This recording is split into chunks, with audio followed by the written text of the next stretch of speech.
Mon mari ne m'aime plus. Ma femme n'a plus mon temps. Voilà les complaintes dans les foyers tous les jours. L'amour dans notre mariage a diminué drastiquement.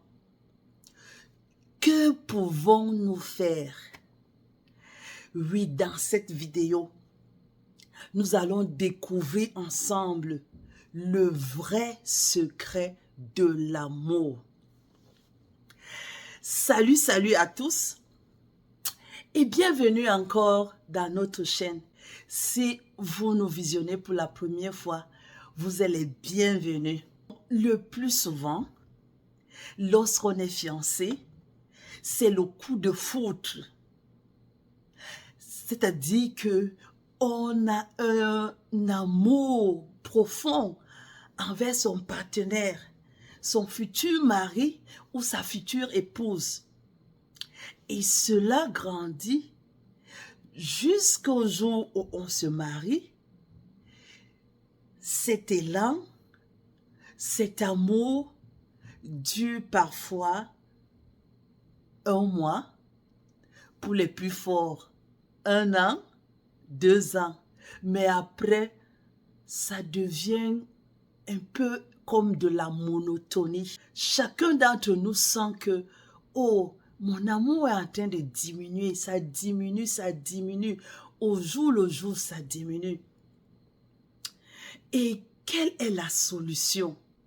Le Seigneur Jésus nous dit dans le livre de Marc 12, 30 à 31, je cite, « Tu aimeras le Seigneur ton Dieu de tout ton cœur, de toute ton âme, de toute ta force, de toute ta pensée, et le prochain comme toi-même. »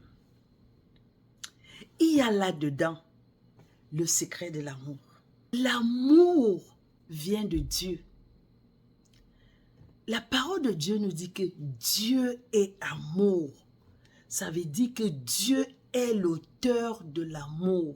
Dieu est la source, la véritable source d'amour. Donc sans Dieu, vous ne pouvez pas véritablement aimer quelqu'un d'une manière sincère, profonde et même permanente. C'est difficile. Donc lorsque tu commences par aimer Dieu, Dieu te remplit de l'amour. Oui. Regardons le Seigneur Jésus-Christ. On dit que chaque jour, parfois il était au temple pour la parole, et ou alors sur la montagne, en train de prier. Pourquoi? Parce qu'il devait se connecter toujours et être rempli d'amour. Vous allez vous étonner, comment est-ce que Jésus a pu supporter le supplice de la croix, les insultes, les railleries et la crucifixion? C'était atroce à cause de l'amour. Pourquoi? Parce que l'amour de Dieu était plein en Jésus-Christ. Lorsque tu veux aimer et tu veux aimer sincèrement, commence par Dieu. Va à la source. Oui. Lorsque tu as faim, tu ne vas pas dormir. Tu vas chercher la nourriture.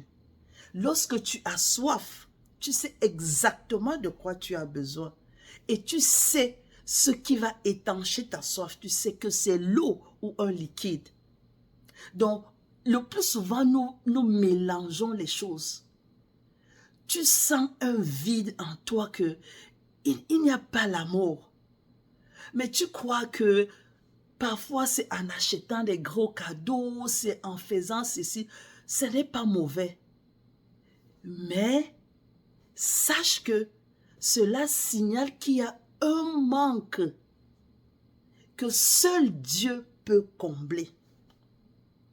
Oui, l'amour est comme le carburant qui fait fonctionner notre être, qui fait fonctionner convenablement notre mariage. Et quand votre voiture commence déjà à signaler qu'il y a un manque de carburant, bientôt le moteur va s'arrêter. Qu'est-ce qu'on leur fait souvent? On court vite à la station pour nous ravitailler, afin de ne pas être surpris. C'est la même chose.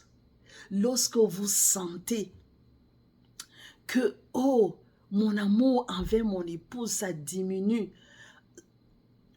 envers mon mari, il y a quelque chose, ce n'est plus comme auparavant. C'est un signal que votre carburant, qui est l'amour, est en train de tarir. Que faut-il faire? Allez vous remplir, allez vous ravitailler, allez vers le Seigneur qui vous remplisse. Et aller vers le Seigneur, c'est quoi? Aller dans sa parole, aller dans la prière. Je parle de mon expérience à moi. 30 années de mariage, je vous assure que ce n'est pas facile. Si le Seigneur n'est pas avec vous et si vous n'êtes pas connecté avec Dieu, il y a les choses que vous ne pourrez pas supporter. Il y a les choses que votre mari ou votre épouse va faire. Que si vous n'avez pas l'amour de Dieu, si Dieu n'a pas rempli son amour dans votre cœur, je vous dis que vous n'allez pas supporter. Un jour, vous allez craquer et vous en allez. Vous allez dire que ça n'est un peu trop. Regardez également nos parents dans la foi, qui sont restés dans leur mariage pendant des années. Ils ne faisaient pas des amourettes que nous faisons aujourd'hui, ou les bisous, les cadeaux, tout ce que nous faisons aujourd'hui là, tout le cinéma. Mais regardez comment leur union était si solide. Pourquoi? C'était des gens qui aimaient le Seigneur, qui aimaient Dieu. Je témoigne, ma mère était une femme qui aimait le Seigneur. Et c'est Dieu qui remplissait l'amour dans son cœur pour supporter son mari, pour être toujours là. Même quand tu crois que, oh, cette fois-ci c'est fini, elle est toujours là. Pourquoi? Pour toi c'est trop grave. Mais l'amour de Dieu dans son cœur, oh, lui donne la possibilité de négliger certaines choses. Donc, le premier élément d'un véritable amour, c'est Dieu. C'est lui la source. Chaque fois que vous êtes un peu en manque, courez vite vers le Seigneur. Allez remplir votre réservoir. Revenez et vous allez être surpris comment les choses vont changer chez vous. Le deuxième élément qui est important, Jésus dit que tu aimeras ton prochain comme toi-même. Ça veut dire que tu dois commencer par t'aimer. Oui, plusieurs jeunes filles ou jeunes garçons disent que, oh, lorsque je vais me marier, mon mari va m'aimer. Ah, le garçon dit que, oh, ma femme va m'aimer. Je vous assure que vous serez surpris si d'abord vous ne vous aimez pas vous-même. Parce que vous n'êtes pas sûr que la manière que votre mari ou votre femme va vous aimer sera convenable pour vous et sera parfait. Donc la meilleure des choses, c'est de s'aimer soi-même. Aime-toi toi-même. Lorsque tu te regardes sur le miroir, tu apprécies toi. Oh, je suis une belle créature. Je suis une femme forte. Je suis courageuse. Le Seigneur m'aime. Tu t'aimes toi-même. Tu t'apprécies toi-même. Et alors, tu sauras comment recevoir l'amour de ton mari et l'amour de ta femme. Si tu ne t'aimes pas toi-même, ça sera difficile de réciproquer l'amour que ton mari ou ta femme aura envers toi. Donc ne négligez pas. Aimez-vous et aimez-vous sincèrement comme le Seigneur vous a aimé. Aimez-vous d'abord. Et après, ça sera facile d'aimer son mari, d'aimer sa femme. Donc, il n'y a pas quelque chose d'extraordinaire dans l'amour. Parce que le plus souvent, on cherche, on creuse, on fouille, on bêche pour avoir l'ingrédient parfait, la combinaison parfaite pour un véritable amour. Dont le secret, c'est Dieu, la source de l'amour. Allez vous abreuver. Allez remplir votre réservoir d'amour auprès du Seigneur. Et lorsque vous êtes rempli de l'amour de Dieu, n'oubliez pas de vous aimer. Aimez-vous sincèrement. Appréciez-vous. Encouragez-vous. Soyez fiers d'être vous. Dieu n'a pas fait d'erreur. Si vous êtes petit de corps, ou si vous êtes grand de corps, ou vous êtes grand de taille, ou petit de taille, Dieu n'a pas fait d'erreur. Il a vu que vous êtes parfait. Donc, acceptez-vous comme vous êtes et aimez-vous. Et alors, ce sera facile pour vous également d'aimer votre mari et de l'aimer sincèrement.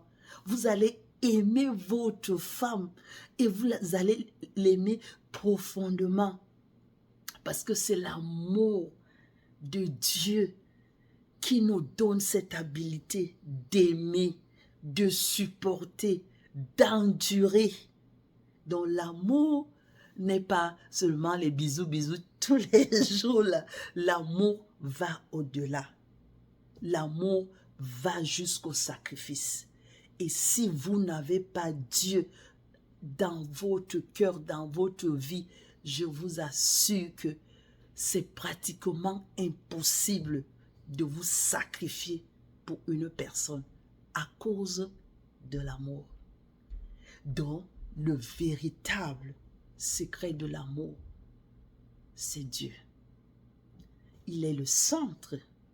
Donc, courons toujours vers le Seigneur. Abreuvons-nous.